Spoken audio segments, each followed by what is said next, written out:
నువ్వు పదవి ఇచ్చినా పదవి ఇవ్వకపోయినా నాకేం లెక్కలేదు, కానీ ఇవాళ మమ్మల్ని కాల్చుకు తిన్నవాడిని మాత్రం ఏ మాత్రం కూడా ఎవరో రికమెండేషన్ తెచ్చుకుంటే వదిలిపెట్టే మాత్రం ఊరుకోం, నిన్ను ఊరుకోం, జగన్ గారు ఊరుకోం అని చెప్పి చెప్తున్నారు.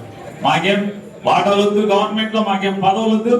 మమ్మల్ని ఎవడెవడైతే వేధించాడో కాల్చుకు తిన్నాడో ఆయన్ని మాత్రం అట్టుకట్టు పెట్టకుండా మాత్రం వదిలేదు లేదు.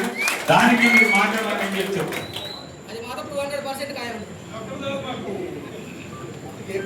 ప్రసాద్ రాజు గారు కార్యకర్తలను చిన్న చూపు చూసాము, అందుకని దాన్ని ఏకీభవించాలి. కార్యకర్త అయితే చూశాడని జగన్ నేను అనుకోవట్లేదు. కార్యకర్తలను చిన్న చూపు చూసే కంటే కూడా చూశాడని మనం అనుకునే కంటే కూడా ప్రజల్ని పెద్ద చూపు చూశాడు. ఎవరైనా నువ్వైనా నేనే ప్రజలను నమ్మాలి, ఎవరు నమ్ముతాం? రేపైనా ఆజ్ఞ నమ్మాలి, ఎవరు నమ్ముతాం? ఏమంటే ఒకటి మాత్రం మీరు గుర్తుపెట్టుకోండి, ఒకటి మాత్రం గుర్తుపెట్టుకోండి.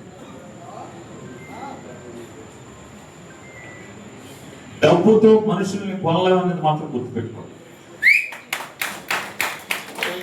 కొంతమంది అనుకుంటూ ఉండొచ్చు, ఇవాళ మీ ఎమ్మెల్యే గారికి బాగా డబ్బులు ఉన్నాయి, ఆ డబ్బు చిమ్మి గెలుస్తున్నాడు అనుకుంటారు. వాళ్ళకు తెట్టేయటం నేర్చుకున్నాడు, గబాల్ని ఇటు నుంచి అటు దూకుతున్నాడు, ఇటు వాళ్ళు ఏ రీతి అవుతుంటే గబాల్ దూకుతున్నాడు. 2019లో ఇటు దూకకుండా తెలుగుదేశంలో దూకుండా వచ్చింది.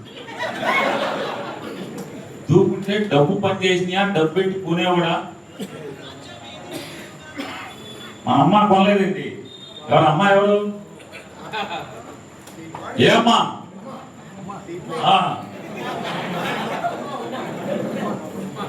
మామూలుగా 70 ఏళ్ళు అయినా 80 ఏళ్ళు అయినా బొమ్మల్లో ఇంటి ముందు నుంచి ఏమా బాగున్నావా అంటే 80 ఏళ్ళు మనకి 60 ఏళ్ళే కదా, అమ్మాయి అంటే ఎవరు కనపడుతుంటే అమ్మ పెద్ద తీసేసుకుంటాడు అనమాట. పొతం మీద సెకండ్, ఫస్ట్ అమ్మ, తర్వాత పొతం మీద. ఫస్ట్ అమ్మ అంటాడు, ఏమ్మా అంటాడు. ఆడలేదు మోగలేదు, 70 ఏళ్ళ 100 ఏళ్ళు అయినా సరే ఏమ్మా అంటాడు. అతను డబ్బులు ఎక్కువ కొనలేదా?